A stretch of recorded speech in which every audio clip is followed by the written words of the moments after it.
মেহেরপুর সদর উপজেলার দফরপুর গ্রামে কৃষক মুরাদ হোসেনের কৃষি জমিতে দুর্বৃত্তদের তাণ্ডবের অভিযোগ উঠেছে। ভুক্তভোগী মুরাদ হোসেন জানান, তার 15 কাঠা জমিতে লাগানো ঝালের গাছ দুর্বৃত্তরা উপড়ে ফেলে ব্যাপক ক্ষতি করেছে। এছাড়াও 4 কাঠা জমির কচু গাছ কেটে নষ্ট করা হয়েছে। শুধু তাই নয়, তার 3টি বড় লিচু গাছের লিচু নষ্ট করে দেওয়া হয়েছে। এই ঘটনায় তিনি আর্থিকভাবে বড় ক্ষতির মুখে পড়েছেন। স্থানীয়দের দাবি, এমন ন্যাক্কারজনক ঘটনার সুষ্ঠু তদন্ত করে দায়ীদের দ্রুত আইনের আওতায় আনা হোক। ভুক্তভোগী পরিবার প্রশাসনের কাছে সহযোগিতা কামনা করেছেন, যাতে ভবিষ্যতে এ ধরনের ঘটনা আর না ঘটে।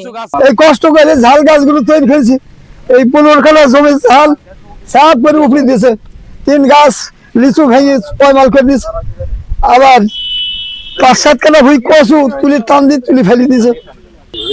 চাষি মানুষ, আমরা গরিব মানুষ, এভাবে আমাদের সংসারে কি করে বেঁচে থাকবো?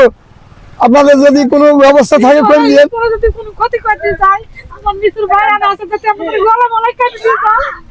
এখন সে যে হারে মনে করেন যে তিনটি ফসল ক্ষতি করে দিয়েছে। যদি আমাদের নিচুর বাগান আছে, যদি নিচুর বাগানে যদি আমাদের আমার স্বামী থাকে, যদি পাহাড়ে থাকে, যদি তাদের জমা করে দিয়ে যায়, তা আমরা ঠিক পাবো না। এরকম তো জীবন আমাদের, আমার কোনো ক্ষতি হয় না। আমার কোনো দিন আমাদের এত আবাদ করি, আমার শ্বশুর করে গেছে, আমরা করেছি, কোনোদিন আমাদের এরকম ক্ষতি কেউ করেনি, ক্ষতি হয়নি। এই প্রথম আমাদের ক্ষতি, এই 5 দিনের মধ্যে আমাদের এরকম ক্ষতি করছে। 3টা আবাদ নষ্ট করে দিল, তাহলে আমরা কি করে বাঁচবার, কি করে গ্রামে থাকবো? আমরা গাছ নিয়ে আসেনি, 15 কাঠা জমি, 15 কাঠা ভেজ ঝাল সব শেষ। এই কমলাই বাগানে ফেলছিল, সেই কর্নি চলে এসেছি। বহুত গাছ কমলে কমলে নিয়ে ফেলে দিয়েছে।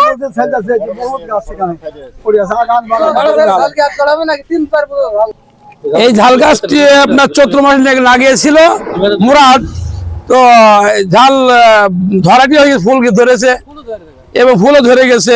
বহুত 10-14-15 কাঠা ভুই লাগিয়েছিল। এখন সন্দেহমূলক কাকে নাম করবে? মুরাদ বলছে যে সন্দেহমূলক কাকে নাম করবো আমি? এখন আমি আমার এই নিচু বাগানে 2টা নিচু গাছ, অনেক নিচু হয়েছিল, ওগুলা 3 গাছের নিচু ধরে ফেলে দিয়েছে এবং 3 লাইন কচু অন্য আরেক ভুঁয়ে 1 লাইন কচু তুলে ফেলে দিয়েছে। হ্যাঁ, উনি বলছেন 7 লাইন কচু ফেলে দিয়েছে।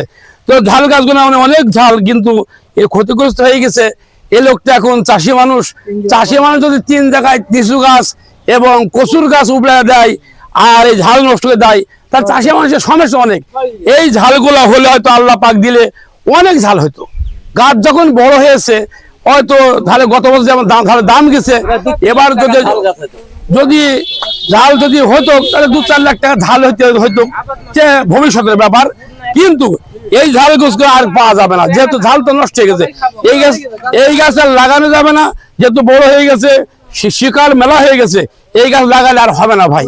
এই জন্য মুরাদ দবরপুরের মুরাদ বহু ক্ষতিগ্রস্ত হয়ে গেছে আর কি। এখন ও কাকে সন্দেহ করবে? হ্যাঁ, হওয়া গাছ, এইটা হওয়া গাছ আর হবে হওয়া গাছ, যেহেতু চৈত্র মাসে পানির অভাব ছিল, উনি লাগিয়েছে। স্বামী স্ত্রী শুনলাম নাকি বদনা বালতি করে পানি এসে গুড়ে দিয়ে গাছগুলো তৈরি করেছে, এখন উপযুক্ত হয়ে গেছে। কিন্তু এই গাছ তো আর হবে না, সত্যতা করে ফেলে দিয়েছে।